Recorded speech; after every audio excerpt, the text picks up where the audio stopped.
Sorry. Just kidding. All right. I don't think I can do that from here, can I? No. Okay. Just yell at me. All right. So perfect. So some ahas from yesterday. The state of the market is irrelevant to me. There's Yes. more than enough. There's more than enough. 100%. There's more than enough for Corey to make all the things she wants to happen. There's not one person in this room that can use the state of the market as an excuse. That was one of the biggest things I heard yesterday. The state of the market's irrelevant for an individual agent. Right? Even agents that are on teams, can you make extra contacts? Absolutely. Okay, thank you. What else? How Yes, many contacts you need to make a day That to was make the your next goal? thing. yeah, we're gonna run through that exercise here in just a second, because it's super important. So I'm gonna hit back on that. Anything else? To focus on your database, the ones that are not looking this year. The We'll 85? focus on them, yeah. Yeah. Then the ones that are looking. Good stuff. Greg, what'd you hear yesterday that really resonated? You're like, ooh, that hit me right in the gut. I like what was said. Really that we're there to be a director for them. I forget the word that he used. Provide perspective. Perspective, thank you. Yeah. He said our job is to provide perspective. So we often talk about how we need to educate our clients because what they're hearing isn't always what's really going on. And the narrative is ours to explain. So let's hit on what Dustin said for just a second.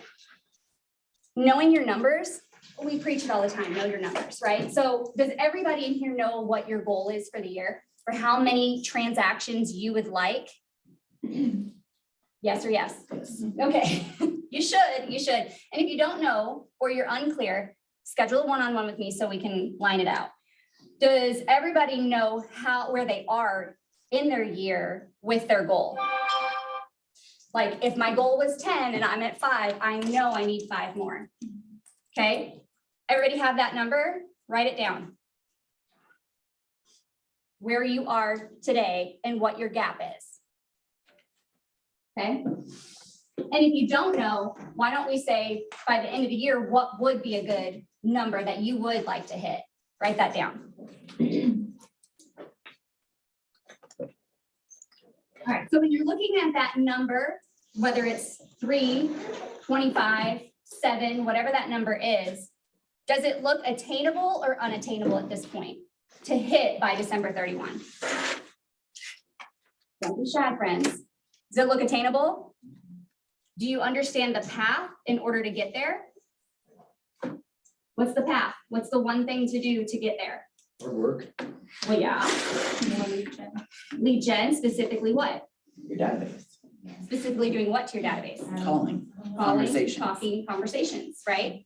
I know it sounds so stupid and we talk about it over and over, but I need you to hear this today, okay? Whatever your goal is, you are 100% in control of that goal. You are 100% able to hit that goal if you're willing to put the work in to do it. Okay, so yesterday he said, what did he say? 10 minutes is what you want your conversation to be. 12 minutes you need An an appointment. appointment. Yeah, so 3 minutes to discover That's motivation, what it was. and then 12 minutes you should be getting an appointment. Okay, so now you know the time. We'll get there in just a second. Okay, So I want you to look at your goal, and I want you to multiply that goal by 100. So if it's 5, multiply 5 by 100. If it's 25, multiply 25 by 100. Okay, everybody there? What's the 100? Appointments? No. Conversation. Yep, conversations. So in order to get your goal, it's going to take that many conversations. Okay? Now, let's talk about the timeline that you have in order to hit that goal. So look at that big scary number and let's chunk it down to a digestible bite-sized piece. When we went through the reverse engineering of figuring out how much time, like when you have to have something under contract by to close it by December 31, with the days on market, with the weeks left in the fiscal year, all the way down to, how long a closing could be. Obviously, you're going to have those cash deals that come and it's 2 weeks, right? You're going to have those situations where you list something that goes under contract in a day, but let's be conservative with this number. We have 20 weeks left. Okay, so take that big scary number and divide it by 20 weeks. Or, 20.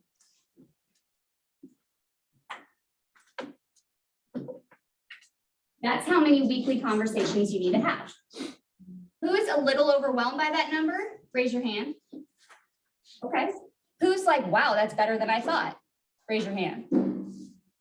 Okay, awesome. You have to 100% believe that this is your choice, right? When it gets tough, we don't change the goal, we change the activities, right? So now here we are with 20 weeks left for this fiscal year. And I know when I talk to a lot of you individually, we go by your cap year. So maybe it's irrelevant for this 20 weeks, but let's just say, hey, what are we doing by Christmas, right? Because Christmas is my favorite. I want you to buy me gifts. So I want you to make money. So, or buy other people gifts. Share, if you're comfortable sharing, what are some of those numbers? Like what are some of those weekly conversation numbers looking like? 50. 50, 60, 70. 70? Anybody higher than 80? Okay. Anybody higher than 100?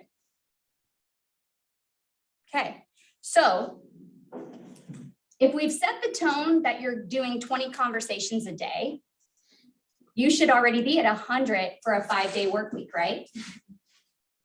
Does 20 sound a lot better than 100, right? So if you wake up in the morning knowing I've got my one thing is to get my 20 conversations, because then it leads to my bigger one thing of to get my units, right? So I really needed you guys to see these numbers and break them down. Questions? Who's afraid? Are you afraid? Slightly, yeah. It's okay. Fear helps you grow, It's true. right? If you start flexing the conversation muscle and hitting 25 or 30, that 20 just gets easier and easier. There's a thing called the bold 100. It's having 100 conversations in a day. Once you do that, 20 is nothing. Okay. So know that number and live by that number and wake up to that number every day. Because when you say no to having those conversations, you are saying no to your unit goal and saying no to your financial goal. So who are you? Where do you want to be? Because it's 100% up to you. It doesn't have jack shit to do with this market, right? It's all about conversations. So then let's talk about conversations really quick. Conversations are a two-way communication, okay? When we're looking at the big, grand, whatever, I'm looking at prospecting. I'm looking for new business, right? At those 100 conversations, I'm trying to find as many people that I can to talk to about real estate or check in with, or make sure that they're still in their timelines. But I'm not gonna spend all 100 on follow-up, because that's not gonna help me get any new business. Right? So if they're already spoken for and in the pipeline and good, sure, we have check-ins, we have follow-ups, but that lead generation time isn't for the follow-ups, guys. That's for the lead genning for the new business, right? That's the who in my database have I not talked to? Who am I embarrassed and I don't want to talk to because it's been so long? Who is a stranger? Who is somebody that I can say, hey, Megan, who do I need to, who can I help? Who do I need to know? Who do you know that I need to know? So when I want you to think about that, I need you to think a little bit bigger than what's sitting right in front of us, okay? And when we think bigger, we just have to think bigger. I want you to think about how we think about things. Lots of things in there, right? Because it's not just what's sitting in front of us. Get creative. Who's afraid of the phone? It's okay, admit it. Okay, a lot of us are afraid to just pick up that phone. We know we need to do it, but there's a fear that resonates inside of us. And sure, we can go to therapy and dig deep into why we're afraid of a phone. But at the end of the day, what's the worst thing that can happen with that phone call? They say no. And is that really like this crazy, scary thing when we really boil it down to look at it? And I'm not discounting anybody's fears, but we've got to move from fearful to fearless. If you want to be successful in this market, it is 100% up to you, and you have to move from fearful to fearless. And how do we become fearless? Continue to do it. Do it. face the fear, Position. get over it, right? 100%. I hated running with a passion. If there was a bear behind me, maybe I would run. And I was trying to explore my physical fitness, right? And I was like, okay, I'm just gonna make myself run. So I signed up for some stupid Dogwood Canyon trail. And I was like, here we go, I'm just gonna do it, right? Because at the time I was a CrossFitter, so it was like, oh, I can do anything I wanna do. Right, Tori? You know all about that life. So I had to do it. I had to just make myself do it. And then by the end of it, I was like, well, that wasn't so bad. You know, like I didn't win. I wasn't here to win any awards. Nobody was like, woo, there's a medal, you know. No, I just got through it, right? So I'm gonna challenge you to do something scary every single day, because that's the only way you're gonna grow, okay? So when I want you to think about these contacts we're making, it's just a human on the other end, and all you have to do is go human to human, okay? Cool? Is it a little less scary? If your goal is scary, good. If your goal wasn't scary, guess what? It's not big enough. Because your goal should be scary. That's what's gonna push you to grow. Corey, you had mentioned the 3 minutes to motivation. So Anna Kruger, who is a famous ISA in the MAPS world, has basically done a lot of research and probably a lot of spreadsheets to come up with some information.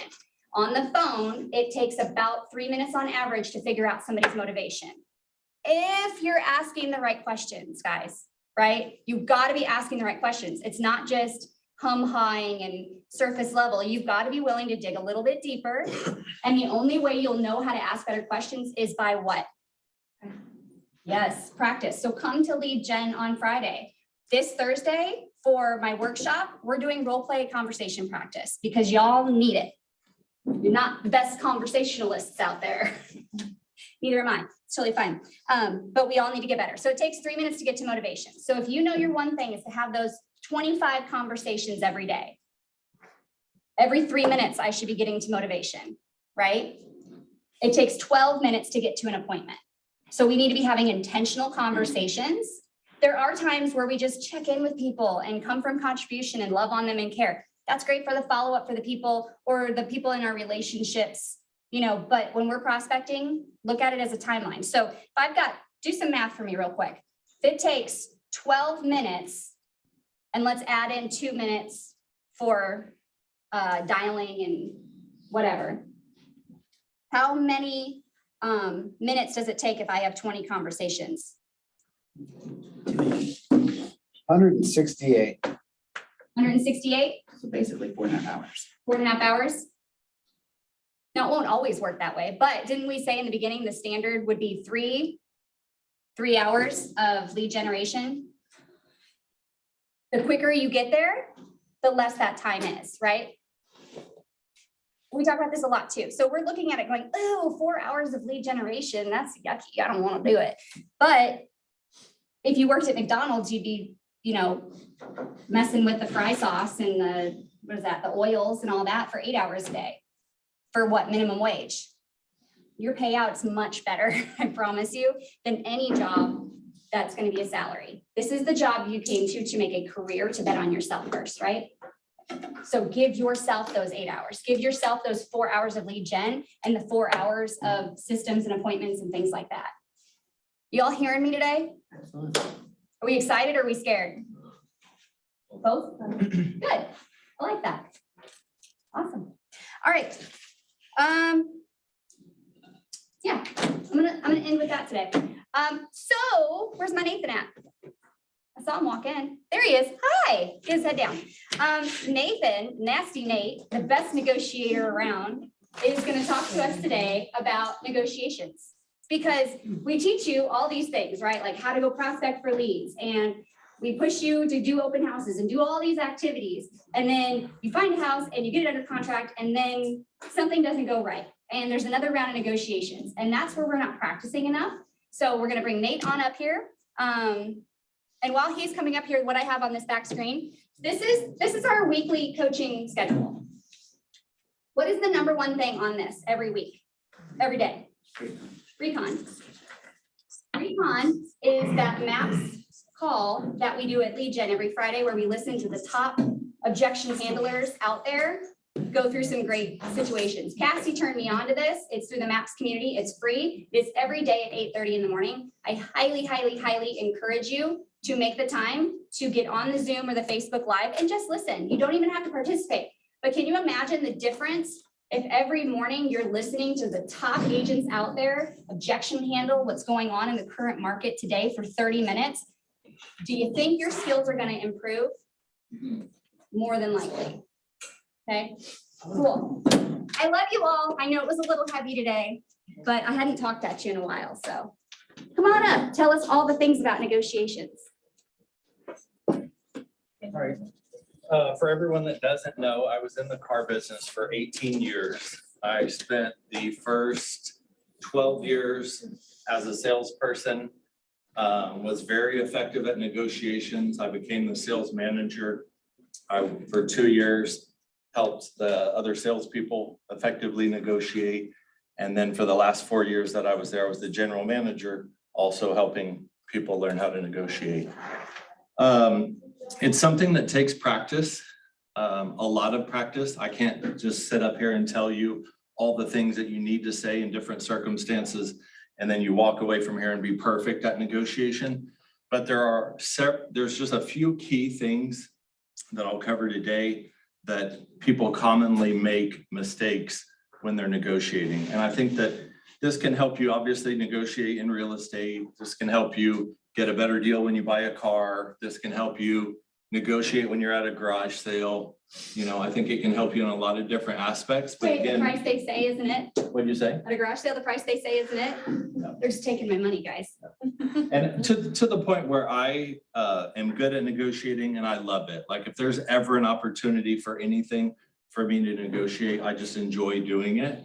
But again, part of the reason why I enjoy doing it and I force myself to do it is because the way that you get good at something is by doing it and practicing. So I would encourage everyone here, when you're when you have an opportunity where it doesn't really matter, then practice. You know, if you're at a garage sale and something is $5, try and get them to take $3 for it.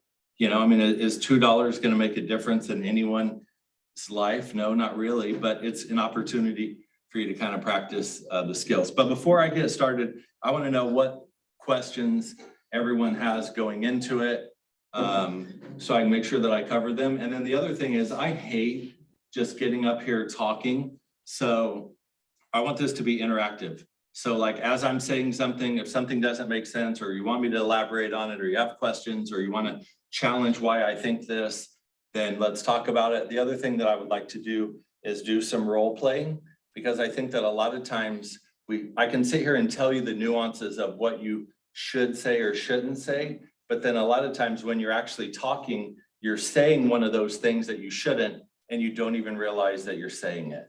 So what questions do people have about negotiating, whether it's specific to real estate or just in general? What if I'm non-confrontational and kind of an introvert and I don't want to negotiate? I mean, I would say if you don't want to negotiate, then the reality is you're not going to negotiate. But with that said, there's times where you're forced to negotiate, whether you want to negotiate or not.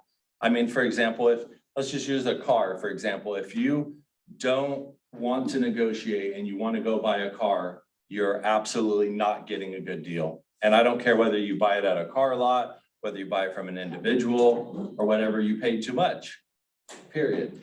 And so if you're willing to negotiate and it saves you thousands of dollars, then, you know, that's a benefit. But again, not everyone is willing to be confrontational, but you can actually use the fact that most people don't want to be confrontational to your benefit when you're the one that's wanting to negotiate something. Because I think deep down, most people don't want to be confrontational.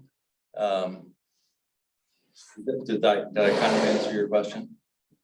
A little bit, So maybe. you're kind of saying like, if I just choose not to negotiate in some situations, I automatically lose?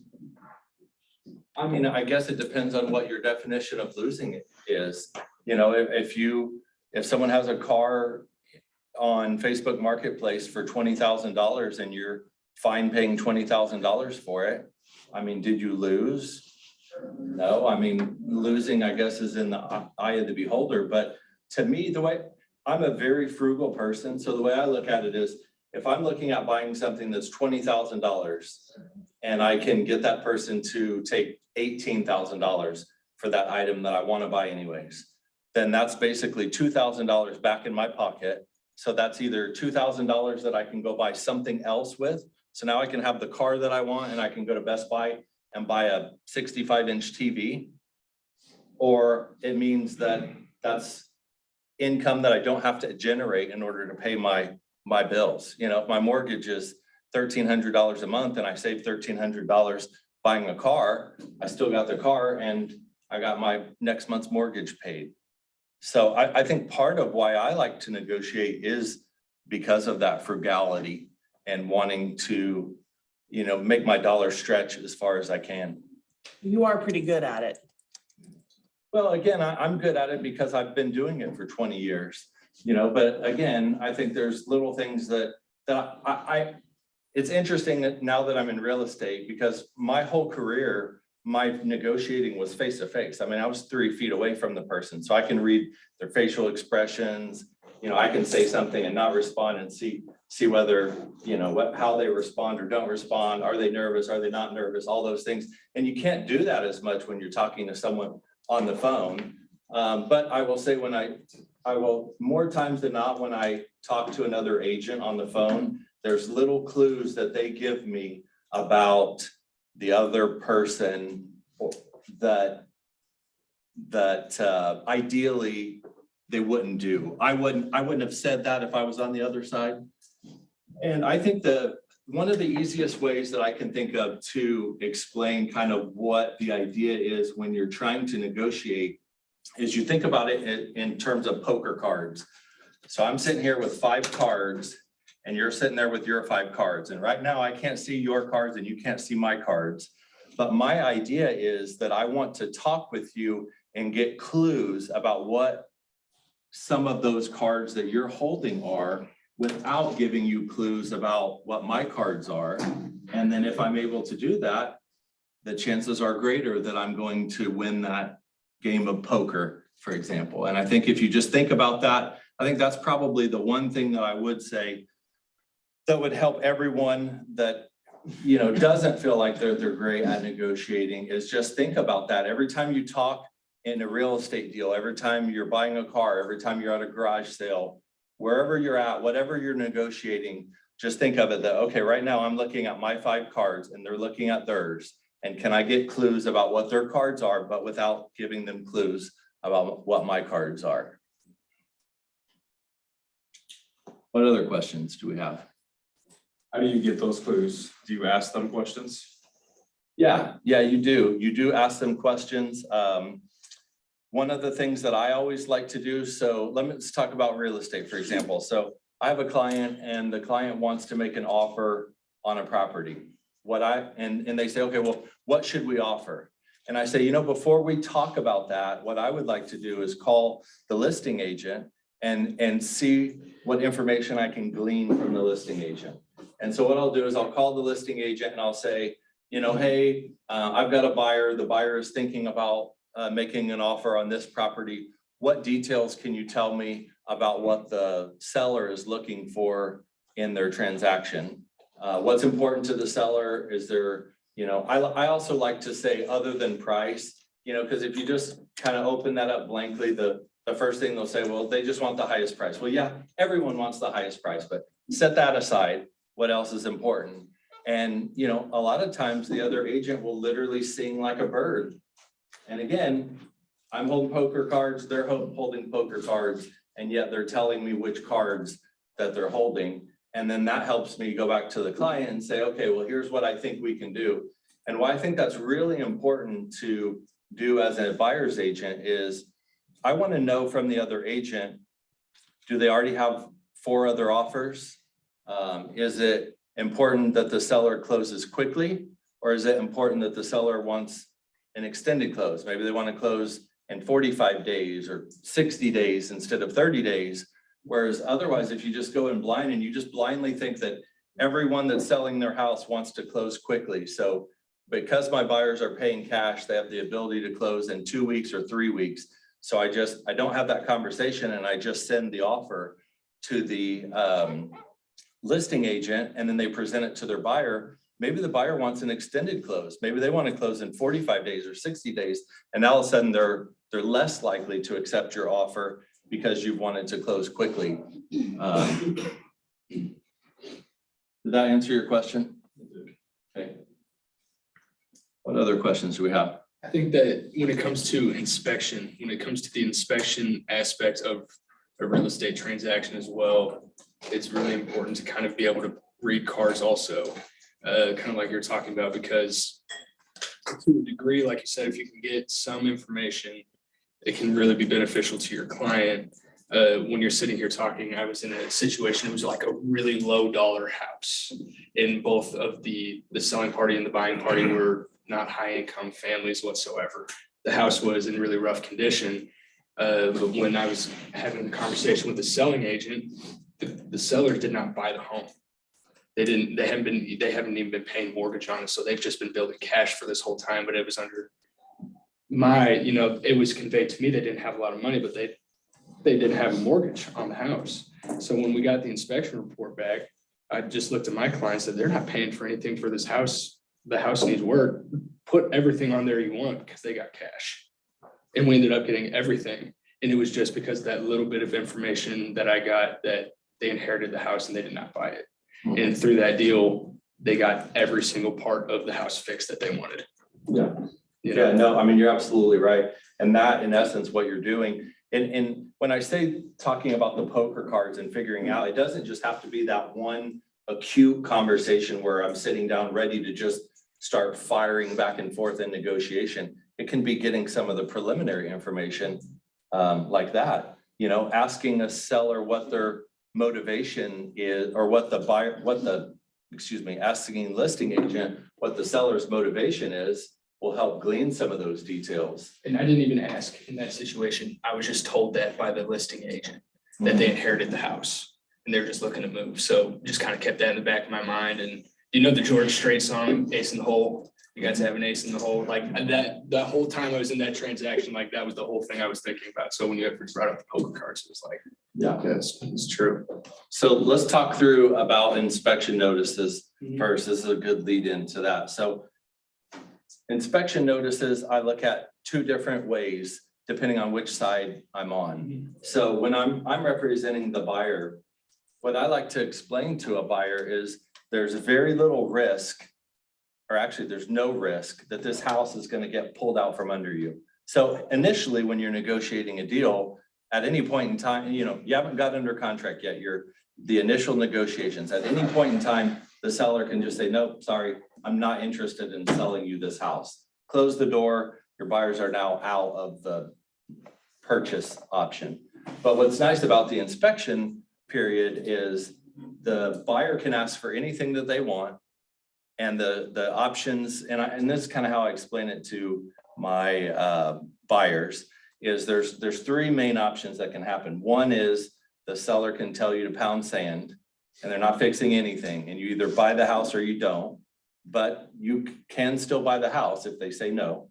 The second option is they will fix everything that you've sent them on the inspection notice exactly like what you've requested. And then the third option is somewhere in between, where they say, okay, well, I will fix A, B, and C, but I'm not gonna fix D and E. Or instead of fixing anything, we'll give you $3,000 credit. But the beauty of that is, from a seller's perspective, the buyer can walk away. Because if the seller doesn't do everything that the buyer has asked, then the buyer has an out and can just walk away from the transaction. But the seller can't walk away from the transaction. So it really is a good time period to ask for things and kind of maximize that negotiation for the benefit of your clients. Now, I will caution everyone that if you set up your buyer to where they're just going to ask for tons of different things, 95% of the time, that's not going to work. And the seller's going to say no, and then the transaction's going to potentially fall apart. So, I agree in principle. And again, I love to negotiate. So like I take pride of how I can negotiate that inspection notice for my clients. But you also have to be cognizant of the fact that they can say no, and then what do? You're just gonna, kind of crawfish and say, okay, well, we won't ask for the 10 things. Now we'll only ask for the 3, or your other option is just to buy the house and not do anything. Right. So that's kind of how I view inspection notices from the buyer's standpoint. From a seller's standpoint, the way I look at it is the buyer obviously looked at multiple houses, we assume. They liked the house well enough to decide to make an offer on it. Liked the house well enough to negotiate through to settle on a price on the house. They have already paid for the inspection for sure, because they've just done the inspection, and possibly already paid for appraisal. The buyer at that point is pretty vested in buying this house. They've also probably sent the listing to friends of theirs and family of theirs and said, here's the house that I'm buying and all of that. So from a seller standpoint, you're not completely on the lower side of that negotiation, because that there's a very strong desire for this person to buy the house. So I think there's a little bit of leeway there as well. And then not getting too far into contracts, but if the seller decides that they're not going to fix anything and the buyer's going to walk away, the seller still has the option to, basically say, uncle, okay, fine, I'll fix the things that you asked for. So I think that I wrote myself just a little bit of notes, and one of the things that stood out to me that I wanted to discuss with everyone is, for effective negotiations, both sides need to be able to and be willing to walk away from the transaction. And then both sides need to feel that the other party will walk away if the negotiations break down. And what I mean for effective negotiations, and not just simply that's how it has to work for negotiations, because there are times when you're negotiating with someone and that person's level of desire to buy whatever item is very high, and that they probably don't want to walk away, or maybe they're not able to walk away. And if that's the case, then you have the upper hand on the negotiations, because that they have to do something, or that they're not willing to walk away from something. So I think sometimes you have to be cognizant, even if that is the case, of letting the other person know, understand, and think that you have other options. For example, whenever I submit an offer for a buyer, one of the things I like to do is put a reasonable but somewhat quick offer expiration time to the other party. My thought is, when I'm representing the buyer, the seller has already decided that they're going to sell the property. Obviously, they have the property listed. They've already thought about the price that they want for the property. They've already decided that. That's on the listing. In that, they've probably already considered, okay, well, if I ask 300,000 and someone offers 280 or 270 or whatever, are we going to accept that or not? Are we not going to accept that? So anyways, my thought is, the seller has already considered, they've already committed to selling their house. They've already thought about what they will or won't accept out of their house. So I like to put a little bit of general pressure on them. So say we're writing an offer and I can get the offer to them by 3 p.m. Then I might have the offer expire at 8 o'clock at night or 9 o'clock at night. And what I like to tell the other party is that the reason that we're doing that, the reason we're having a somewhat quick expiration time, is because my buyers have this house in mind and a couple others. And if they don't get this house, they don't want to miss the opportunity for the other houses. So again, what we're doing is putting in their mind that this is one option, but there's also option 2 and option 3.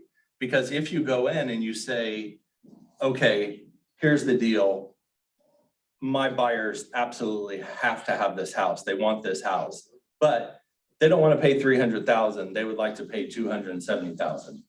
Like, what are the chances that they're going to get it for 270,000? 0, because the other party thinks or believes that they're not going to walk away. So why would I do that? You know, and again, like, back to the car business, if I'm sitting here negotiating a car deal and I know the person really wants to buy the car and they're like, you know, yeah, that might work, but instead of 20,000, will you take 18,000? Well, no, of course I'm not going to take 18,000. You literally just said that you really love the car and you want to buy it, and maybe 20,000 is okay, but can we do 18? So I think that one of the things that you have to be careful about, actually one of my notes is, when you're negotiating, don't tell someone, will you take X, whatever it is. What that says, or what that signals is, I really, really want to buy it, but I just hope that you like me enough to not charge me $20,000. And I'm hoping that out of the kindness of your heart, you know, on this car that's on Facebook Marketplace, that you're going to take $18,000 for it. I think that instead of doing that, what you would say, you know, I really like the car. You obviously have taken great care of it. You don't ever want to call someone else's baby ugly, I guess is the expression to say. So instead of saying, will you take X, say, you know what I can do is $18,000. And now you've put the ball in their court. And now they think, okay, if I need, either I do 18,000 or they may walk. Again, for effective negotiations, both parties need to feel like the other person can and will walk away if we can't get together on price. But if you say, you know, I really like that car, I want to buy it, but will you take $18,000 for the car? No, not going to. I'm gonna stay firm at the $20,000. One of the kind of phrases that stood out to me is, if you're not wanting to accept what someone else has proposed to you, come back out of kindness and say, you know, your offer is very generous, but I'm afraid it doesn't work for me. You know, and that way, again, you don't want to call someone's baby ugly. You don't want to call someone's offer ugly either, because then, you know, now we're butting heads, and we don't want to butt heads. We want to make a win-win transaction for everyone. We want to go away from this with everyone feeling good. But for that to happen, you got to let the other person feel that you're not being confrontational, and then let them feel like that we can come to a mutual agreement where we both benefit from the transaction. If anyone has any questions, jump in, and don't let me just continue to ramble up here. Let me ask this, how many times has he said something that he's like, don't say this, and you're like, I totally do that all the time? Yeah, I'm not the greatest negotiator, let me just tell you. Well, and honestly, there's times where I have just had a negotiating conversation and I'm like, dang it, I shouldn't have said that. And I've been doing it for 20 years. So, like, you know, don't beat yourself up too hard about it, because it takes a lot of practice. But I think it does help when you're conscientious about the little triggers that will make someone else think that you're not going to walk away from whatever it is. And that's where you're going to be effective. One of the things that another phrase that really stands out to me is called casual indifference. And you think about casual indifference, and I'll explain kind of what that means to me, and then we can talk about it. But to me, casual indifference is when you're working with someone or something, or maybe you meet a significant other and you like them and you want them to like you back. Actually, let me go down that path first, because this is interesting to me. So I got married when I was 18 to a woman that I met when I was 15, and we were together from 15. We got married when we were 18, had 2 kids, got divorced when we were 22. And the one thing I'll say about that is people change a lot from 15 to 22. So I think that you shouldn't be able to get married until you're like 25, because you're not even real sure who you are until you're 25. I Anyways. push that to 30, guys, just, Okay. that's me, I changed a lot. I'll go with 30. Yeah. Okay. So anyways, 22, and then I'm remarried now. And my wife and I have been together for 9 years. So I'm 41, so we got together when I was 32. So 22 to 32, I dated a lot and I didn't get married. What I figured out is that when you meet someone, and this happened, I made this mistake and then other people made this mistake. But when you meet someone and you're like, I really like you and you really like me, and our like is relatively equal, then it works. But like if I meet you and I'm like, really like you, and you're like here on liking me, then now I'm like, I scare you away. And then it's the opposite is true. It's like, okay, I meet you, you know, you're cool, we go on a date, you know, my excitement level for you is here and your excitement level is here, then now you've scared me away.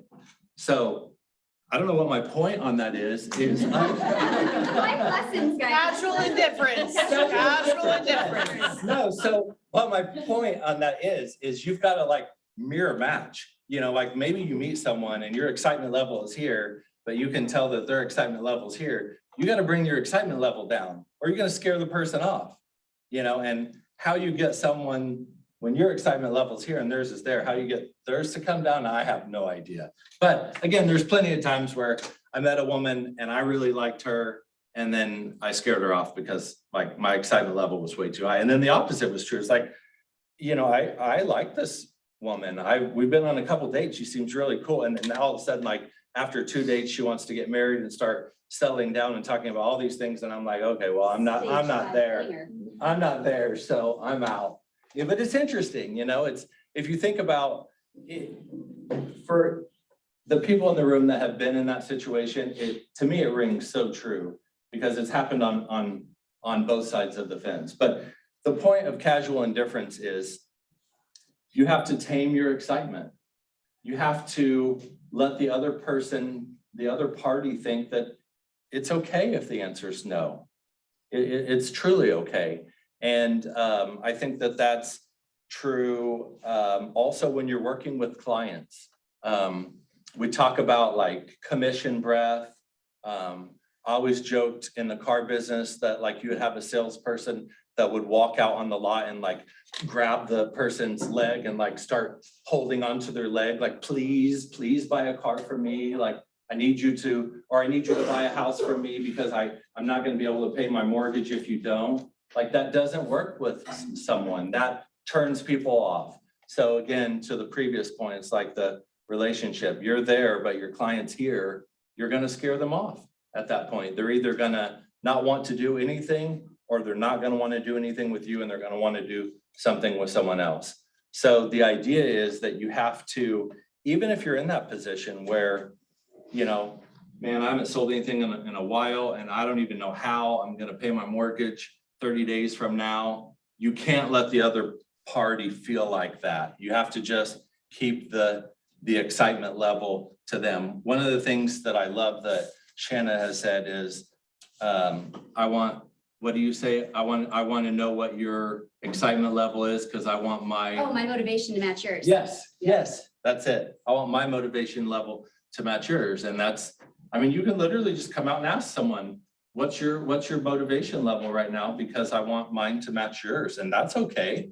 But again, I don't think that works in a relationship when you're meeting someone, but it will work in business though. So that's good. Every time. Guys, that point is so true, what he's saying. Like how many of us have been super excited, like on the phone, and they're not at all. And then you're like, yeah, there was my fear, right? I got too excited. I chased him away. I lost the deal, whatever.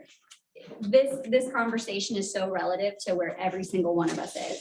When we say, I want my motivation to match yours, you are mirror matching them, right? Like if they're way down here, you've got to bring that octave down, right? And then if you're talented, you'll be able to bring them up to where you are. You just got to dig, ask questions, get them excited. But they're not just going to come in and be like, Well, I'll give you a specific example of this with a client that I've been working with. Probably the most frustrating experience that I've had so far in real estate. I started working with these clients in December of 2021. So we're now 18 months in, and they are moving here from Arizona. Their desire is to their kids are here and their grown kids are here and they want to be closer to their kids. They're retired age. And so we started out looking at houses in Bolivar and I went and I would FaceTime them and we'd do a tour of the house. We made an offer on one house and then we didn't get the house. And then we looked at some other houses and then in between there, they've told me that they're interested in moving. And then they have decided that they're not going to move back. They're just going to stay in Arizona. And then recently they've actually came here for the first time and I met them in person like 2 months ago and we toured some houses. And then then in between they decided where their other kids are at. And then they finally decide, okay, well, we're gonna move here. And there was a new house that came on the market, a new build. They're looking at new construction, by the way. Came on the market and I go and they're back in Arizona at this point. So I go and I FaceTime them once with the house. Okay, we like the house. And then they decide, okay, well, we really need to see the neighborhood and stuff. No problem. I'll go back out. We'll FaceTime that. I'll drive around. I'll show you the neighborhood. It was in Republic and did that. And then they're gonna, okay, well, we're really interested in the house, but we just hate to make an offer without physically seeing it. So we're gonna figure it out and we're gonna look at plane tickets and we're gonna fly here and we're gonna look at the house in person. So then next thing, this is like on a Thursday and then by like Monday or Tuesday, I followed up with them, have you figured out the plane tickets? Well, we're just not real sure and this and that and all that. And they're closing on their house at the end of May 28th. And I have followed up with them. Right now I'm still thinking that they're gonna fly here anytime, but now they're like, He what? takes off, where he went. 11 days away from them closing in Arizona, and yet they haven't flown out here yet. But what they wanted me to do is reach out to the listing agent, who's also the builder, and basically get him to commit to not accepting another offer until he lets us know that he's got another offer. And I told him, I said, well, listen, and they also have a contingency because their house needs to close in Arizona. And I said, if we wait, the issue is the best case scenario that we get in is by doing their strategy. And I'm willing to I like to tell people I'm a good soldier. You tell me which way you want me to march. That's the way I'll march. But anyways, I told him, I said, the best case scenario at this point is that the builder gets another offer and then he calls us. And now we're in a bidding war to buy the house that you are pretty sure that you want to buy. And so anyways, at this point, I just give them their space because they're not ready. And if I try to, people like to buy, I always like to say, people like to buy things, people hate being sold to. And there's a huge difference between the two, but it's still pretty close together. And if you can effectively help people buy things, but without selling to them, then you'll be steps ahead. I even went to, I sold another house in that same neighborhood to another client. And while I was out there, the house that they're considering buying is further along. So I went there and I took some pictures and I send them the pictures and then they literally don't respond. They don't say, thank you for the pictures. We're still thinking. They say nothing. Like, it's literally the frustrating experience of my life. And I want to just wring their neck. And it's almost to the point, like, if I actually sell them something, I just don't want to help you again. That was too frustrating of an experience for me. But my point is the mirror match. Like, if throughout this time when they're not ready, then I was pushing them, then they would have just ghosted me. And then when they really were ready, then they just find another real estate agent. So you've got to effectively match what someone else's motivation is, but without them feeling like you're selling to them. Because at this point, my assumption is that they're closing at the end of May and they're just going to show up. And now we're going to look at houses and probably sell them a house. But really, by me showing my frustration to them or trying to push them, it isn't going to accomplish anything. It's not going to get them to buy a house. Maybe I make them feel bad for the way that they've made me feel, but what did that accomplish? Nothing. They probably use a different real estate agent. So one of the other things that I wanted to. Stay right there for just a second. Okay. So are you guys hearing, silence and space is a negotiation tactic as well, right? You guys are hearing that. Right, just like saying no is an answer to something too. Giving space is super important. Silence goes a long way. Everybody comes, everybody's got a different fire. Is my fire your fire? Nope. And honestly, outside of an actual fire, there's no fires in real estate. So, and you can't do anything about it. You can only call the fire department. So I'm glad you hit on that because that rings true all across the board. Silence is also a negotiation tactic. He who talks first loses. Hey, that's on one of my cards. I was gonna say that. Sorry. And I know I totally threw you off, but I just wanted to hit No, that you're- point for you're a second totally fine. because it's really important. It's very awkward and I'm not, it's not natural to me, but I find that when I use, if I'm just, they'll talk and then they'll give you the information that you need. What does Justin do all the time? Right? Shut your mouth and listen. I don't know how, I know it sounds awful. Okay, sorry. We're nearing the end of the school year. So just be quiet and listen because they will talk. A little wacky. We're the only ones that are probably feeling the awkwardness. They're thinking through it, right? Kids, right? Kids need wait time sometimes to come up with that answer because their brains are literally working through it. Maybe they're just processing and you need to stop for a second and let them breathe and talk. Same thing with agents, right? I agree. So let's talk about the, on that, he who speaks first loses. To Don's point, that's literally my next. You stole So the it's answer. perfect timing, Don. Thank you. I appreciate that. Let's talk about this, about negotiating a car, for example. All right, so you find a car you like, you go and you, meet the person, you drive the car, you like it, you're ready to buy it. The price is 20,000. You want them to take 18,000 for the car. So back to the previous point, it's not, will you take 18,000? It's what I can do is $18,000. And then the next thing that you do is, to Don's point, you shut up. You literally say nothing. You say, I can do 18,000. And then it's awkward. It's actually awkward for both people, despite what Shanna says. And the thing about it is it's awkward for both people and you've practiced this. And so like now I'm not gonna speak. So like I've literally just said something to you and now you've got no choice but to respond because I'm not gonna say anything else. I'm just gonna be quiet and then see what you say.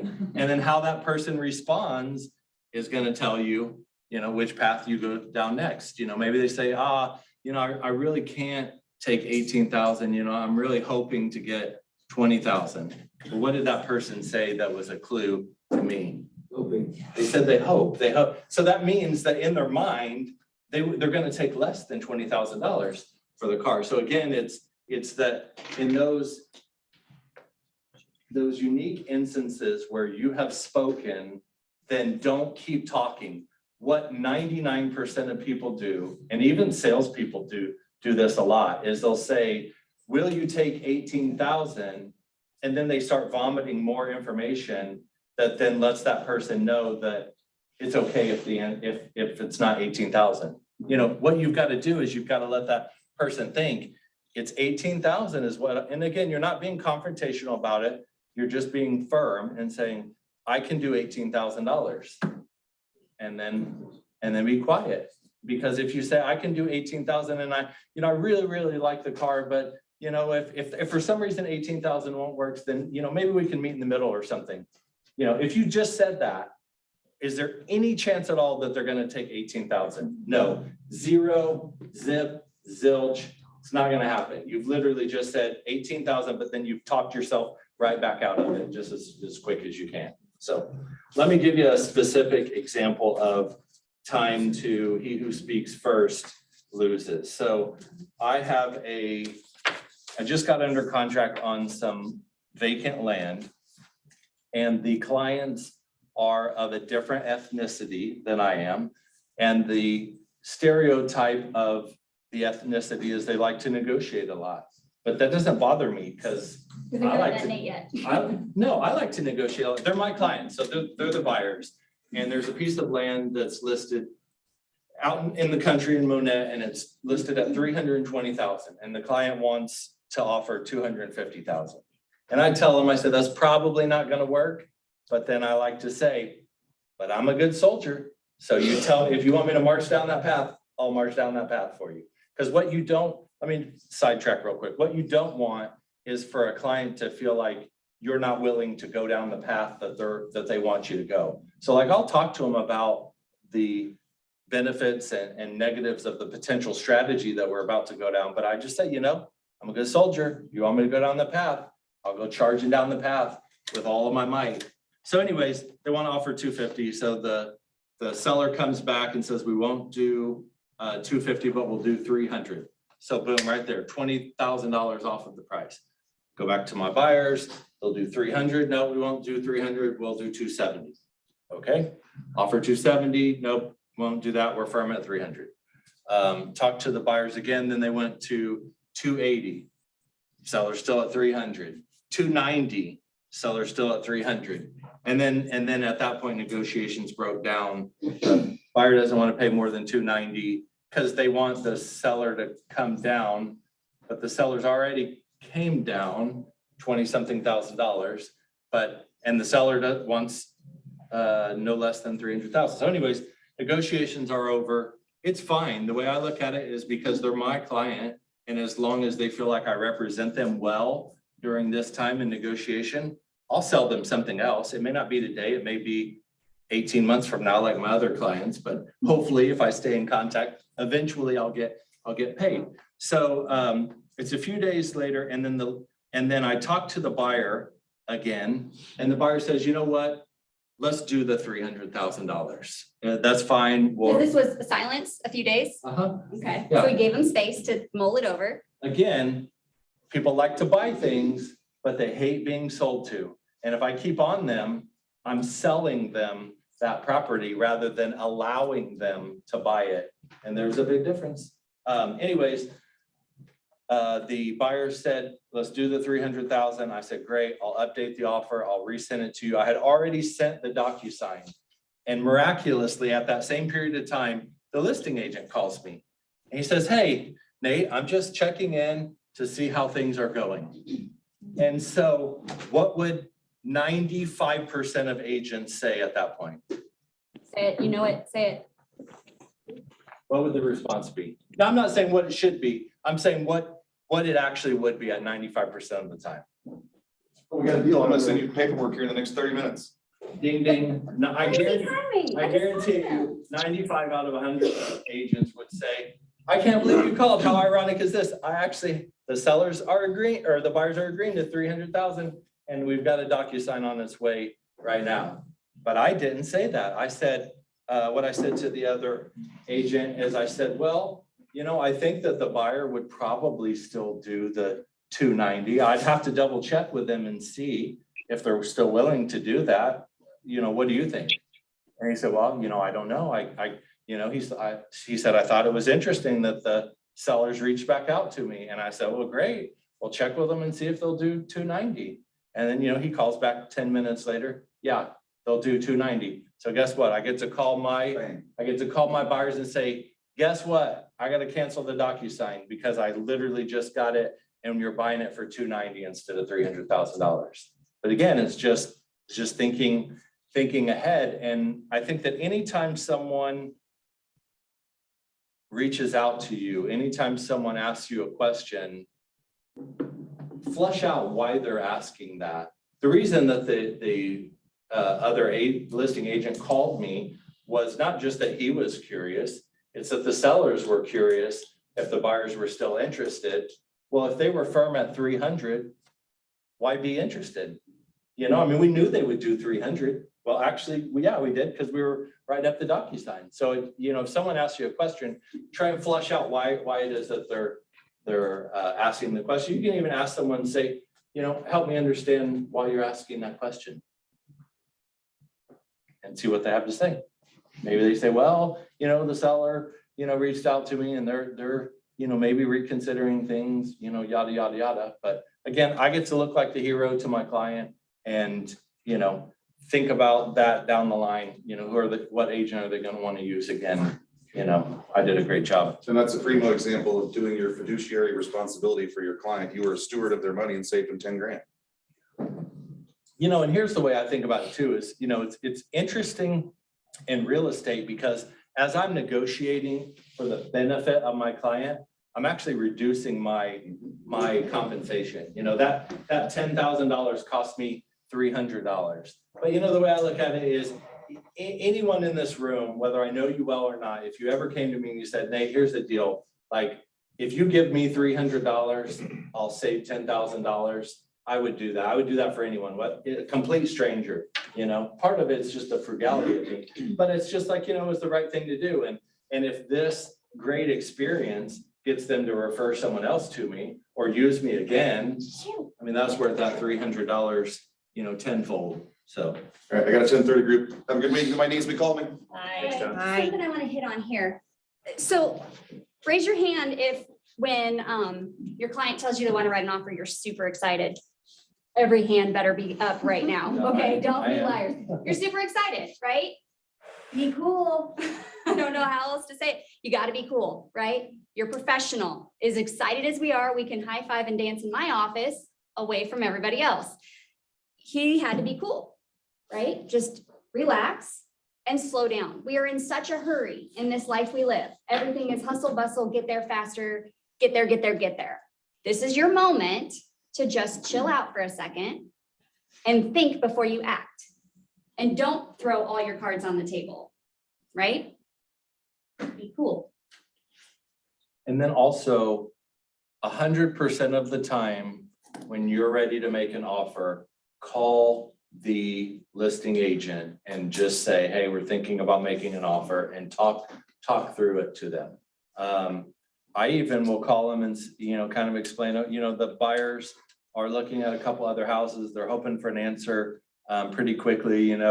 It's 1 o'clock in the afternoon. If I got the offer to you within the next hour, could we make a decision by, this evening? And the strategy there is like, right now that property just got listed and maybe we're competing against 3-5 other people. But if we now let this negotiation drag into tomorrow, there may be 5 more people that we're now competing against. So my goal is to be competing against the least number of people possible, and that it's just, again, talk to the other person, talk to the other party, listen for clues, and figure out what you can pick up. The other big thing that you have to keep in mind is people like to win. So even though you're having a negotiation, I've got to give this other person an opportunity to win. And what I mean by that is people negotiate and make decisions not logically, but emotionally. Who in here has ever been to a live auction before? All right, who in here has been to a live auction and then got home and be like, crap, I can't believe I bought that, or I can't believe that I paid this for it when I really should have paid that. Why do you think that happens? Emotions. Your emotion at that point in time, you're like, you know what? Shanna's over there bidding against me. I'm not gonna let Shanna get this item. I'm getting it. And the next thing you know, you're at home and you're like, oh crap, I really shouldn't have done that. And it doesn't have to be live. It can be silent auctions too, guys. Yeah, give me a watermelon basket. I know a sucker for a silent auction. I'm like, I want my name. It's bad. I want my name on the bottom so I could Yeah. win. Supposed to scratch people's names off. Yeah, the gambler in But me. again, the point of this is people negotiate out of emotion and not logically. So when you're negotiating with something, you've got to give the other person an opportunity to win. And what I mean by that is, like, say I'm trying to buy Justin's car that he's asking $20,000 for, and I really want to buy it for $18,000, but I'm only approved at the bank for a loan of $18,500. That's it. That's all I can pay. So if I go to Justin and I say, Justin, I really like your car. It's great. It drives great. You've taken wonderful care of the car. I tell you what I can do is I can do $18,500. The problem there is it doesn't, at that point, if Justin agrees, I've won. Justin hasn't won. So if I really want to end up at $18,500, then I really have to start lower than $18,500, because I want to be able to, if I need, and maybe I just offer him 18,000 and he just accepts it and it's great and he's fine. I won and he was fine with me winning. But there's a lot of people that don't want to lose at negotiating. So if you want to land on 18.5, then you better start lower than 18.5 so that if I offer Justin 18 or 17.5 and then we negotiate back and forth a little bit, then he can win and we land at 18.5. And really I won, I got exactly what I wanted, but Justin also feels like he won. It was a win-win negotiation. So, but you have to also be conscientious about that, you know, you can't offend someone either, because again, it's negotiating is an emotional process. So if Justin wants $20,000 for his car and I walk in and offer him 15, he probably shuts the door right then, because I've probably just offended Justin and now his emotions are not gonna let him be pushed around by someone, you know, trying to buy his car for $5,000 less. So you have to be kind of strategic about it. And like I said, give someone an out to where they can come back and feel like they won. And like in the car business, the way that you do that is when negotiations really do break down and we can't do what they want to do and the person is leaving. As a salesperson, I may say, you know, if you think of something else that might work, then let me know. And that gives them the opportunity to come back and quote unquote win.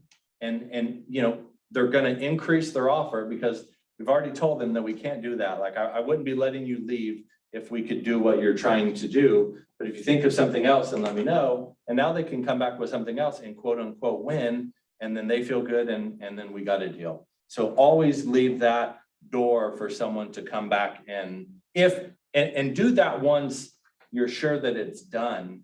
You know, don't do that. If you do that with your offer, you know, if you tell Justin, you know, hey, Justin, I really want to buy your car for 17.5, but if that won't work, then let me know what will. Well, then, I mean, you're definitely not getting it for 17.5. So save that little way for him to win when things have kind of already broken down and you're leaving and he won't take, you know, you finally raised yourself to 18.5 and you can't get him to do it and you can't pay anymore, then now you're leaving, but give him some little out in the process.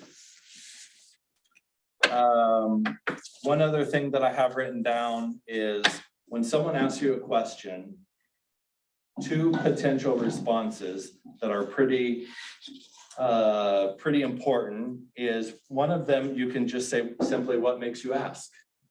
Because most questions, there's a question behind the question and you're just getting the first question. And I'm not even talking specific to negotiation, but just in general, if your client asks you something, you know, well, that's a good question. What makes you ask that? And then kind of figure out the other questions deeper so that you can respond in a more appropriate manner. The other option would be, I bet you have a really good reason for asking that. And then again, be silent and let them tell you why they're asking you that question. And then if they kind of challenge you on that, well, what do you mean? You know, just answer the question. Then you can just say, you know, I want to be sure that I actually answer what you're asking me. You know, sometimes someone's question is, you know, they're thinking one thing and you're thinking something else. And then next thing you know, you've shot yourself in the foot somehow. Well, I love that because it's like, think about, you know, are there any covenants and restrictions? Yes or no? No, there's not.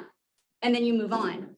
You're missing the entire point, right? Like, good. So now they have it in their mind that they don't want restrictions, or they do want, nobody wants restrictions, guys, that they don't want restrictions. And you've answered that one question, but you didn't go any deeper than that. And you have no clue why that's important to them. Great. This particular property doesn't. Are we looking for no restrictions? What are you planning to do with that land? Tell me a little more about why you're asking about restrictions. You have to ask those questions. So again, be cool and think about what you're doing and ask questions that'll help you understand them better. Because what they're telling you is just surface level. You got to extract it out of them. So on that note about restrictions, so like you'll have a client that asks about, well, is it in an HOA? well, help me understand why you're asking about that. Well, I don't really want an HOA because I want to be able to do what I want to do with my property. What I like to tell people on that is say, you know, I understand your point, certainly, but the way I view restrictions are, if you're okay with the restrictions, it's actually a wonderful thing because it makes sure that your neighbor doesn't do something funky, you know? If the restrictions are, say the restrictions are that you can't have an RV parked in your front yard. If you're not gonna park an RV in your front yard, doesn't really matter that there's the restriction, and it's actually great because now it makes sure that your neighbor doesn't have their RV parked in the front yard. So again, digging a little bit deeper there. So, all right, let's that's all the speech that I have, but I think it would be helpful if we role play a little bit, if everyone's up for that, or if I haven't bored everyone to Well, before we tears. role play, can we get some ahas of what you heard today? That maybe you hadn't been doing, that you're gonna start doing, or just something that you took away from today? I want to hear four of them before we move on.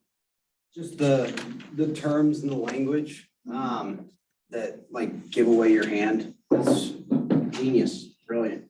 Love Yeah, it. pausing and waiting for a response rather than, like you said, talking yourself out of the first statement you make. Yeah, actually, that's if you guys take away one thing here, it's when you communicate your desire of whatever it is you're trying to negotiate, then stop there and be uncomfortable for 3 seconds or 5 seconds. You know, I guarantee you, when you do that, it's no more than 3 seconds. And when you're doing it and you're the one that like stopped and now you're being silent, it feels like 3 minutes and it's really 3 seconds. But I guarantee you the other person will speak and then clue you into how they perceived the offer that you just made. Two more. I like the win-win when you're negotiating and you start out asking for lower than what you would really give. So that way you're kind of, once you get to that point, to where you match up, then the other side feels like they're winning as well. And I'll heed a warning with this. In this market, we don't always have the time, Yeah. right? You have to know the product and know how much time you have, know how much activity there is. So yes, and look at the big picture too. Well, I'm sorry. No, please go ahead. I've got one deal now where we're under contract with a contingency, but we also had a specialist go out and look at the foundation, and it's a pretty high estimate. And so we're trying to figure out how we're gonna ask for the sellers to pay for that. And my buyer's willing to go pay for $5,000 and ask the seller to pay for $3,000, but I'm thinking we'll go 50-50 first. And then when we get down to that number, then they feel better about it on the other side too. Let me ask you a question on that. Are you're representing the buyer in this transaction? Yeah. So I wouldn't start out offering 50-50. I would just start out, just ask them to pay for it. The worst possible scenario is that they say no, and Yeah. your buyer's already willing to pay 75% of the cost. So if you just ask for it and then somehow you land on 75%, the sellers are gonna feel like they just absolutely kicked the buyer's ass and they got them to pay 75% of it, you know? That's what I would do in an inspection negotiation. Yeah. But that strategy to Shanna's caution of like, well, I'm gonna try and offer you way, less than what I would actually do. That works best when you're face to face with someone, or you feel like you're the only one negotiating. So let me give you an example is I have had where I'll represent the buyer and I'll call the listing agent and I find out that there's no other offers on the property, okay? And now it's 6:30 at night and the listing agent and or seller is willing to make a decision by 8 o'clock in the morning.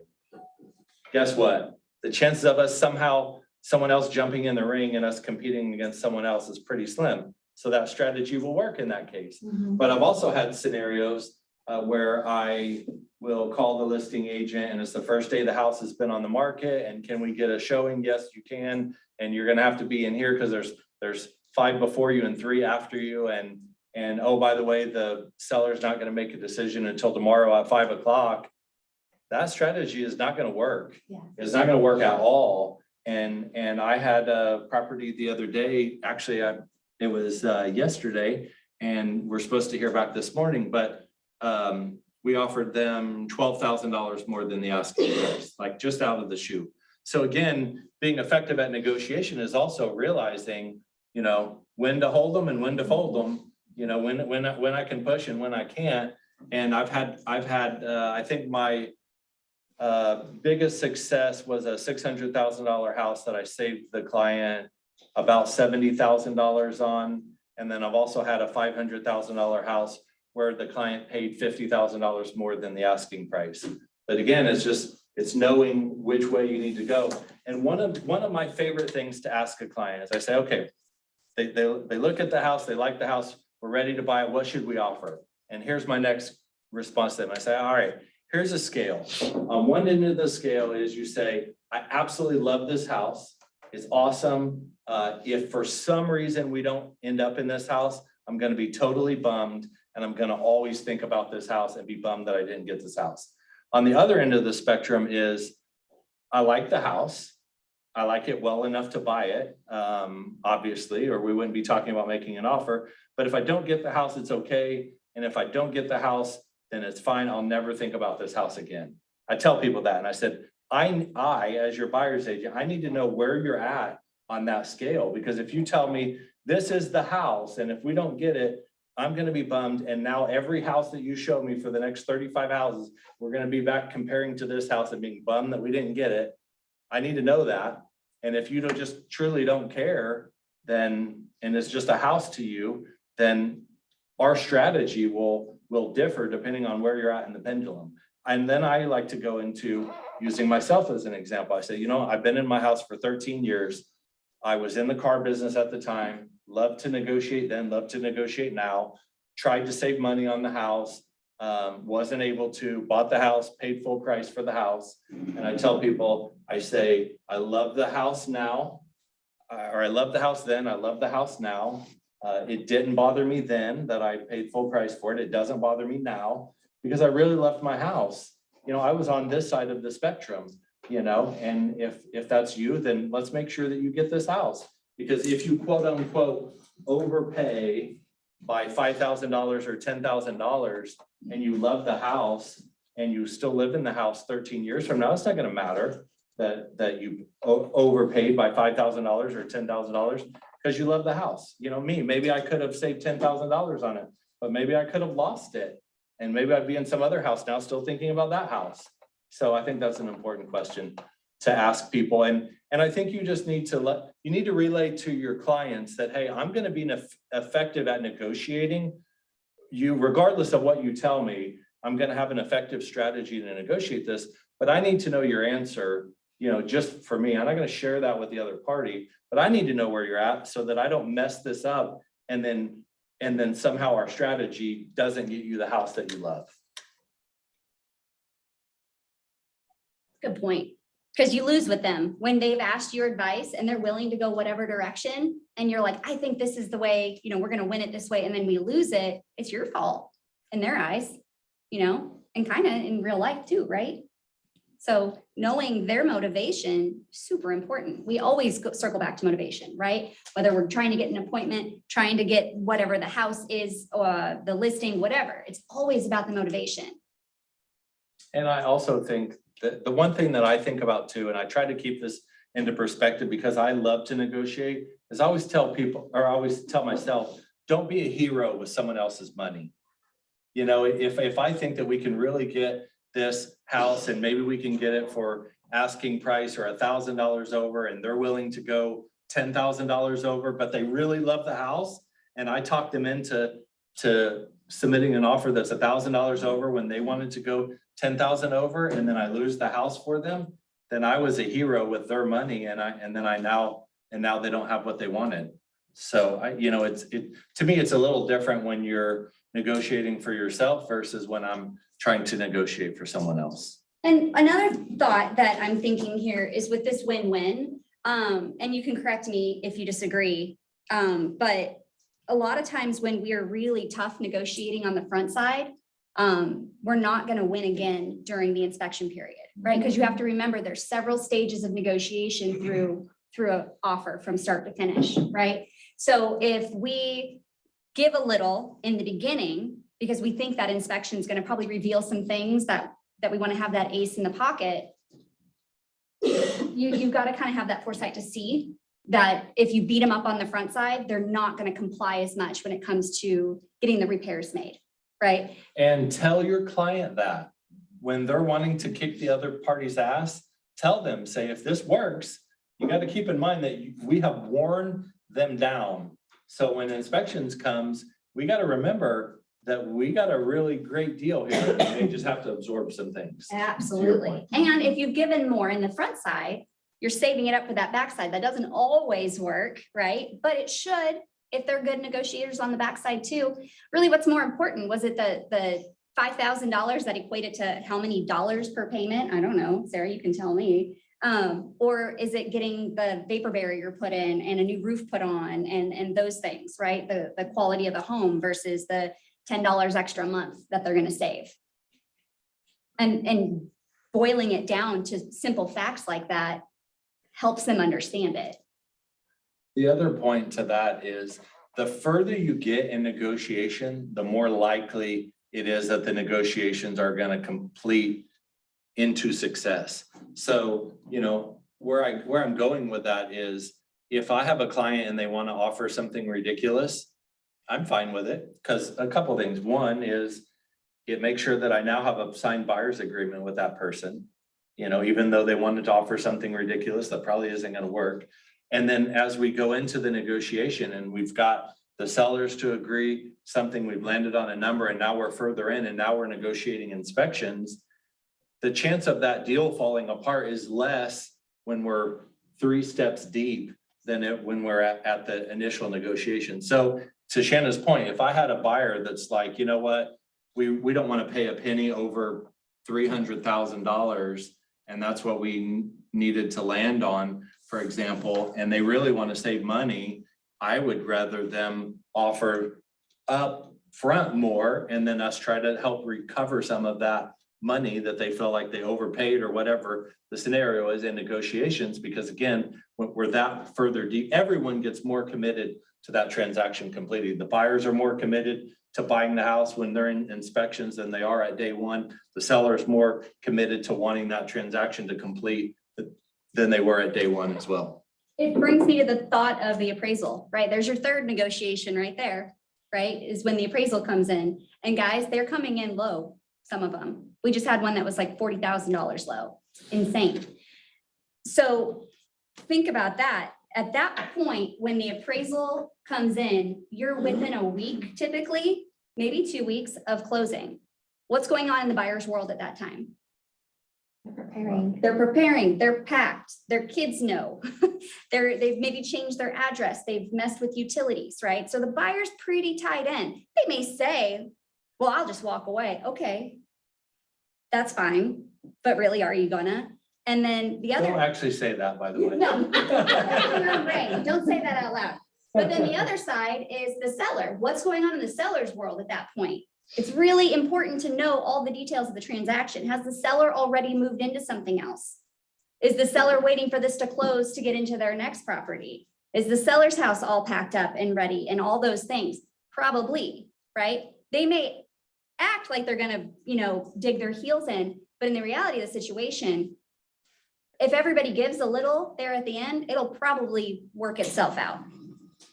They may be upset. You're 3 or 4 steps deep at that point. Oh, So they're tied in. There are situations where they will walk, but that's where you have to know who you're dealing with, right? And assume that they would, so that you're not coming in all like bull in a china shop, right? Be tactful.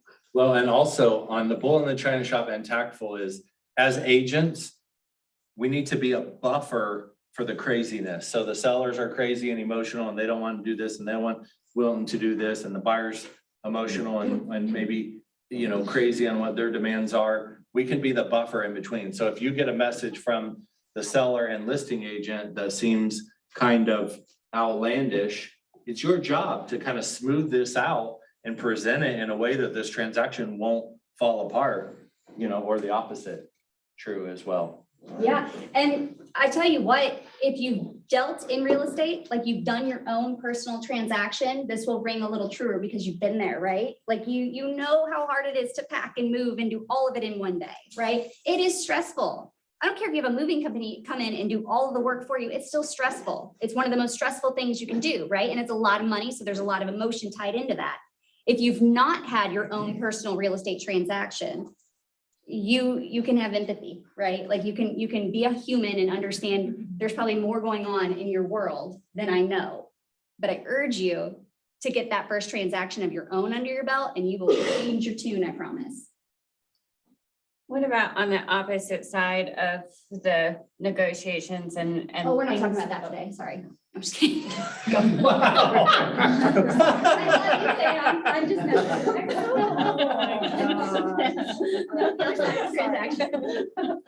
But like when you're getting through negotiations with buyers, sellers and things are going awry and, you know, it's not gonna be to your buyer's benefit or your seller for that matter. I mean, knowing when to let go and like, we're all starving artists a little bit and we want, of course, the contract to close because we want to get paid, but what point do you kind of let it fall apart if it needs to? Like, or how do you, or do you just, I mean, if you've exhausted everything, you know, what, yeah.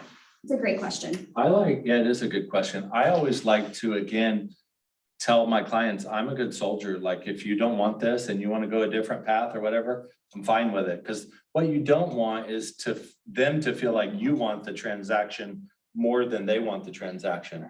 You know, but sometimes you can gently persuade them to think logically about this when they're being emotional and they just want to throw their hands up and walk away. Like, for example, on the piece of land that I was talking about. So if I was on the listing agent side and my sellers had dug their heels in at 300,000 and there's a buyer that wants to buy it for 290,000. And at this point, we've been on the market for 65 days.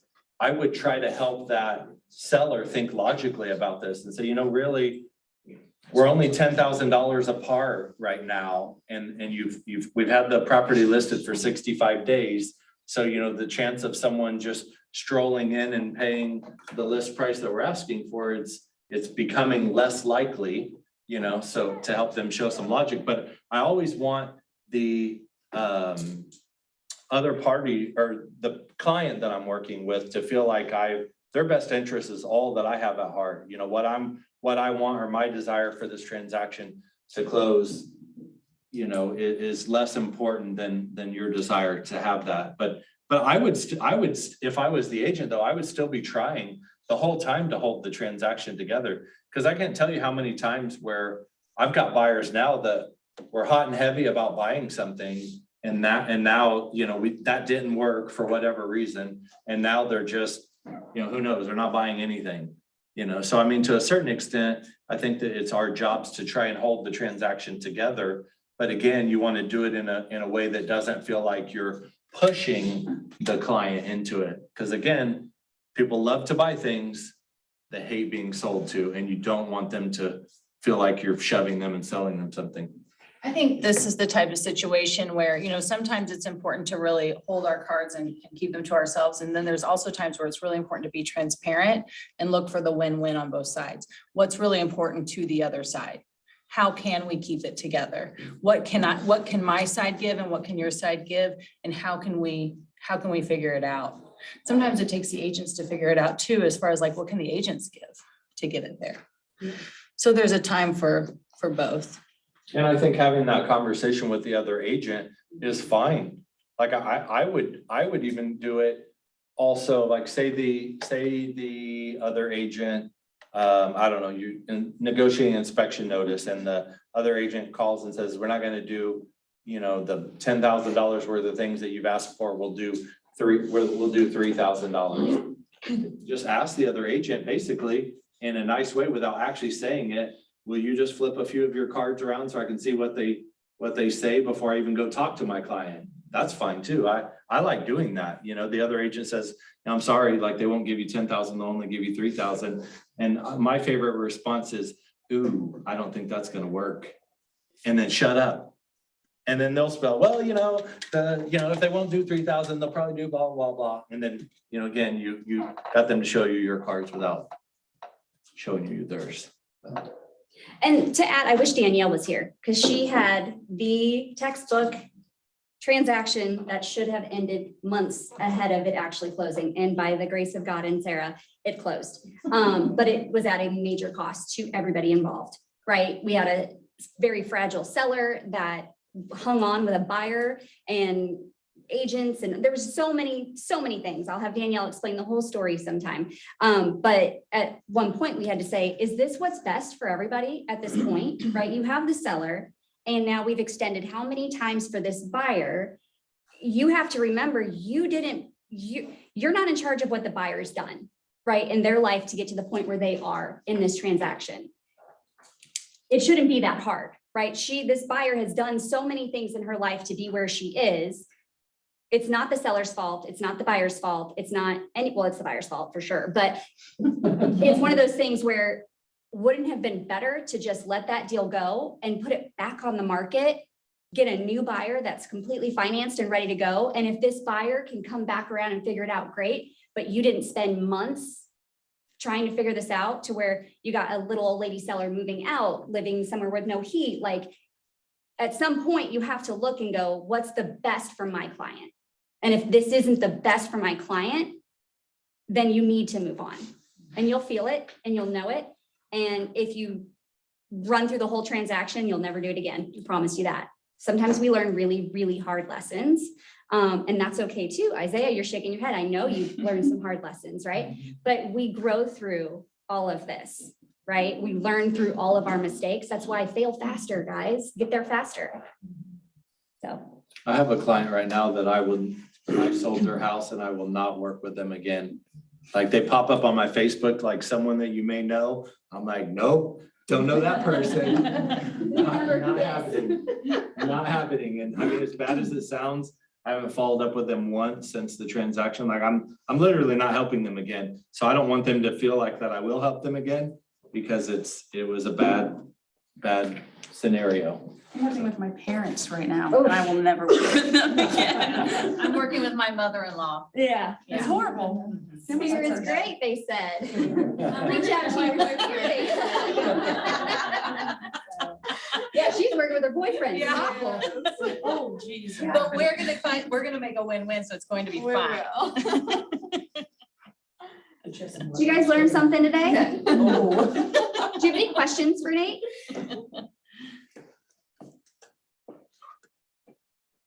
If you guys ever have any questions or like maybe you're in the middle of negotiation or something and you want my opinion or help, then let me know. I mean, I don't proclaim to know everything. As I said, there's times where I get off of a call or done with something. I'm like, dang it, I really wish I would have done this instead of that or said this instead of that. Like, so I don't think that I'm perfect at it, but I am pretty good at it. So if anyone wants help, then feel free to ask or reach out. So.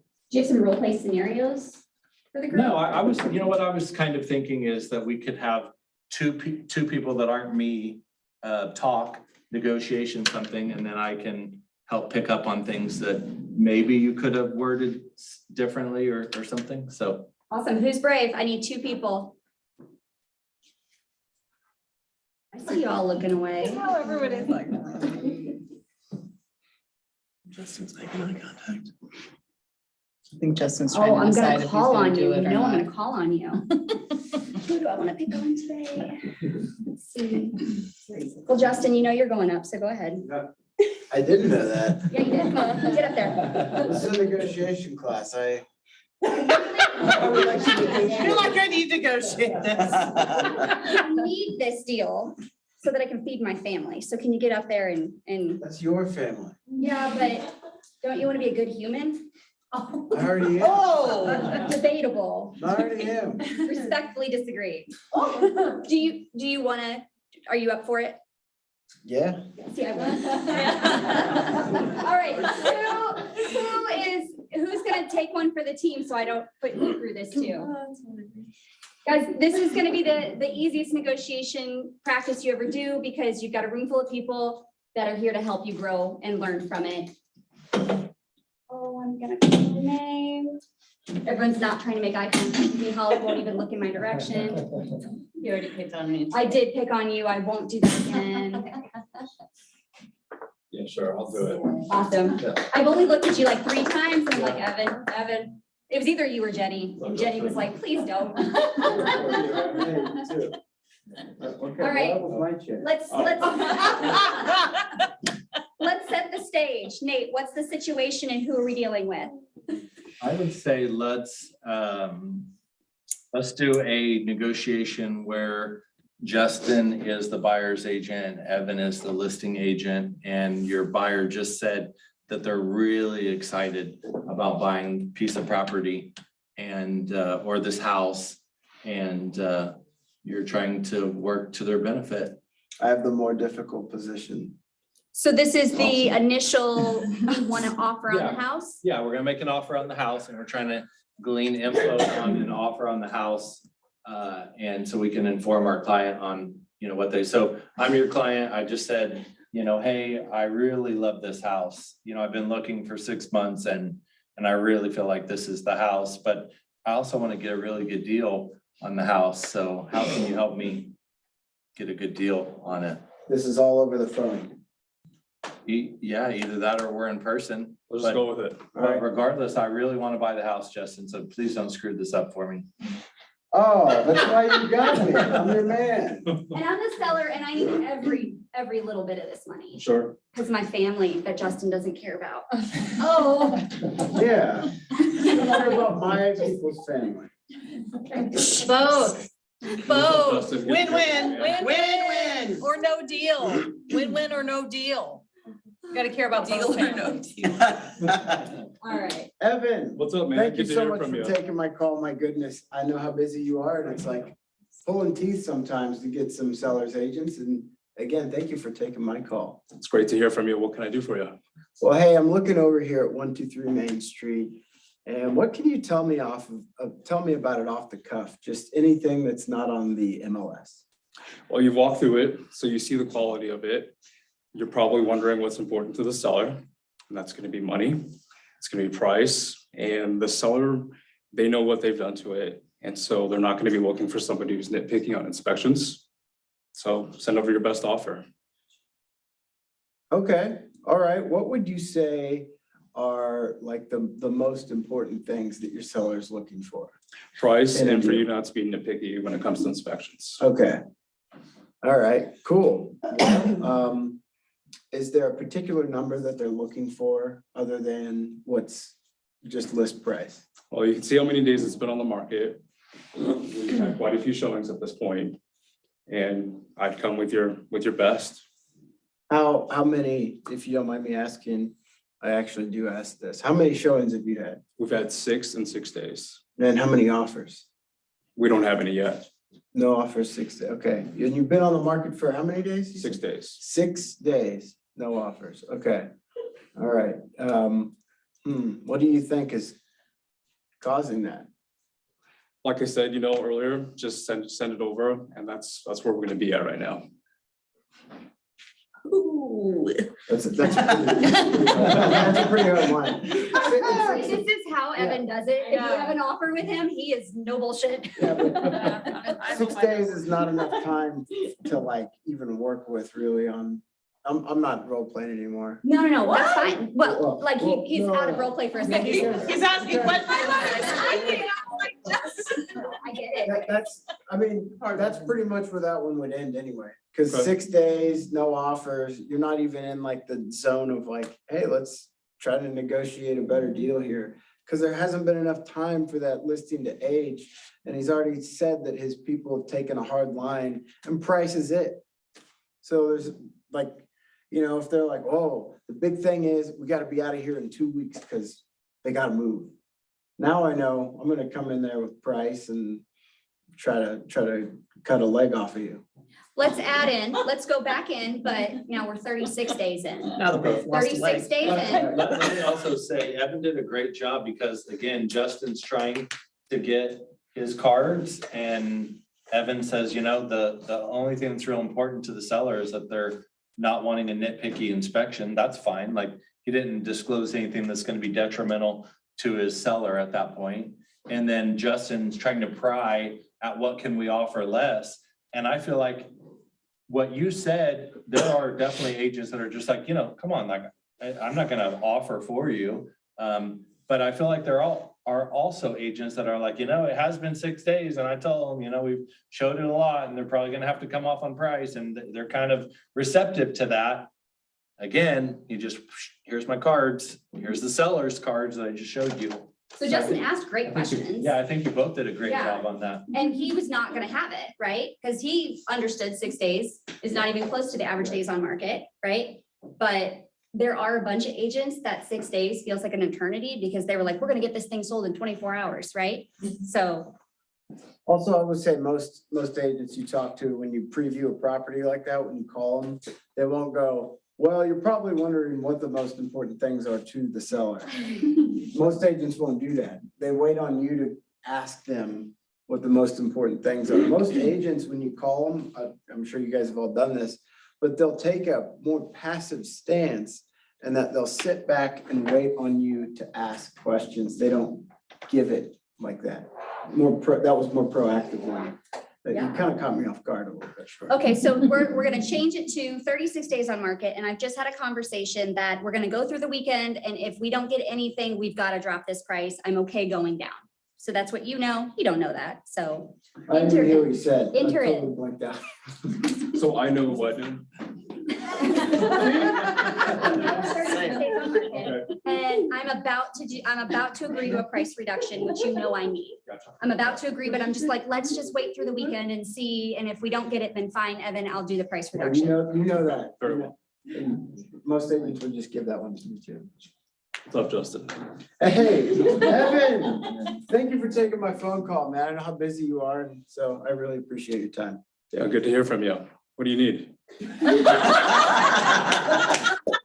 Well, I got a couple of answers. I got a couple of questions that I want them answered in the order that I asked you. All right, well, chiefly, what can you tell me about this property that's not on the MLS? Well, you've seen it. You've seen that the seller hasn't chosen not to disclose anything. So what else are you asking? Oh, just, is there anything extra special about the property that didn't make it to the description? Sometimes it can be something as cool as like the neighborhood or the neighbors, or just something that I didn't know about. Anything that I would like to know, that maybe my buyers would want to know, that might make this house appeal to them more than just what's on the MLS and what they saw. Well, you understand the property data review section, right? So it's going to be on your buyer to do their due diligence. Awesome. Now, what is the most important thing to the seller other than the price? Well, when you called me 6 days ago, we talked about what price, Hmm? and we also talked about terms. That's still what stands. Oh, you remember when I called you from 6 days ago? Okay, all right.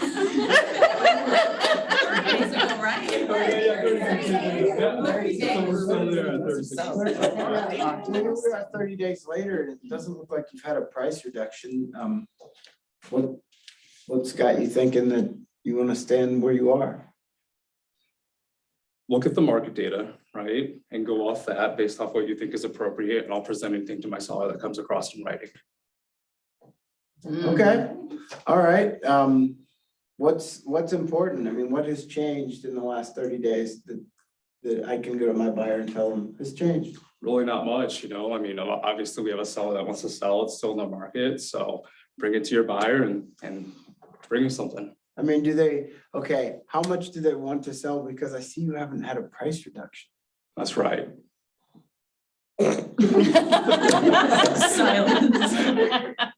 Yep, and then. All right, let me pause right here. One of the things that I think is whenever I'm representing someone, I need the other person and the other party to like me. I think it's really important. And I think that whenever you continue to, I know he's being blunt and abrupt, but I almost feel like you're badgering him. And you're gonna, but seriously though, like if Evan hates you whenever he gets your offer, what is the chances that he's going to suggest that his client accept it. And, you know, more times than not, we're competing against other agents. So part of why I call the other agent is I really do want information, but I want to be the agent that called when the other agents didn't. And I want to be the agent that showed interest in what the seller wants when the other agent didn't. And I want the listing agent to know I'm going to be detail oriented. I'm going to make this a smooth process for them when maybe it's a big question mark with the other agents. Because again, I think that a lot of times when someone is trying to make a decision, they ask for the opinion of their agent. You know, so if you end up with 3 offers and the seller asks the listing agent, well, what's your opinion on what we should go with? I mean, if they hate you and they like someone else, you know, they're gonna be trying to steer their client towards you. And again, I'm giving you a hard time. No, true. The but- questions are great, but I feel like if the listing agent isn't feeling it, at the end of it, I would rather them like me and not get all the details that I want than get all the details that I want and them not like me.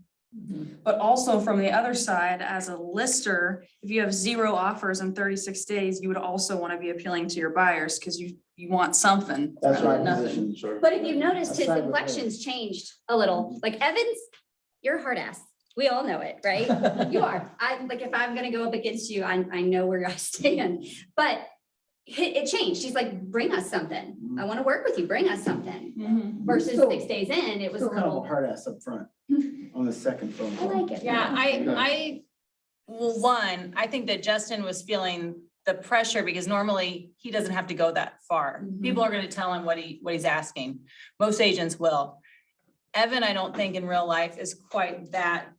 He's very kind and respectful. Oh, well, And he always yes. has that very engaging personality. So I think both were really trying to like be the extreme right now. Yeah, you guys are both here. But I will say for those who are watching, that Nate's point is very true. You have to engage the other agent. You have to be friends without giving things away. So like Evan could have said, hey, Justin, you know, I would love to work with you. I really can't tell you anything more than I already have, but we'd love to get an offer from you and see what we can do with it. People buy things from people that they like. So whenever I'm in the car business and I'm a salesperson and I'm helping you, I want you to like me. Because if you like me, you're more likely to buy something from me. And maybe you went to another car lot and the salesperson was a jerk. And maybe you like me and maybe we're more expensive. Or maybe we can't do what you want and the other place could, but you like me, you're more likely to buy something from me. So again, and you always want the other person that you're negotiating with to like you. So it's not about being adversarial, it's about liking them. And then also, I think when someone likes you, they're more likely to flip their cards around and show you what they're working with. Right, and in this case, if Evan's not gonna give me any more except just bring an offer and I'll present whatever I have, then I'm gonna go back to my client and I'm gonna say like, you know, hey, Nate, we're not getting anywhere with it, so we're just gonna have to put our best foot forward. Where are we? We're gonna come up with our number, we're gonna present it. Evan's gonna be super ecstatic because he didn't have to do a price reduction, he got more money, and we're gonna move on. And then there will be more pieces that come in later to negotiate on, like when the inspection period rolls around. If you had to give more in the front, you're probably gonna ask for more on the backside, right? And that's where Justin can shine more because now he has a little bit more the upper hand. True? Awesome. You guys did great. Yep. Can we say thank you? You guys really did great. Big extreme, I do love it.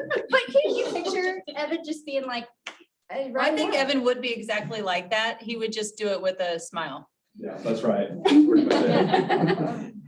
But you also, when you're trying to ask these questions, you don't want the other party to feel like you're trying to pull information out of. You're just doing it with a smile on your face and asking them. Justin did it the second time. My favorite question is, other than price, what's important to your seller? Because if you don't say that and you just ask what's important, they're just gonna say that, yeah, well, they just want the highest price. Well, of course, that everyone wants the highest price, but there's other little nuances, like when Evan said that the seller didn't want to be nitpicked in inspections. So maybe if we're in a competitive point where there's multiple offers, maybe I write in some special language that the buyer agrees not to ask for things that are less than $500, individual items that are less than $500. I did that several times when we were a year ago, when we're in the heat of the market and we're competing against other people. Then I would talk, and I would just do it without the listing agent saying that that's important. But certainly if they say that's important, it's like, okay, well, maybe we could get them to accept a lower offer and then not agree to do, nitpick them to death on inspections. Cause like if you put language in the offer that the buyer agrees not to ask for single item defects below $500 in cost, that basically reassures the seller that you're not gonna nitpick them, but it really doesn't, it still allows the buyer, if they find mold or the roof needs to be replaced, HVAC needs to be replaced, they can still, get the expensive things and ask for them, but it reassures the seller, so. Absolutely. And Dustin, where would you find a document that has that verbiage written out as an example?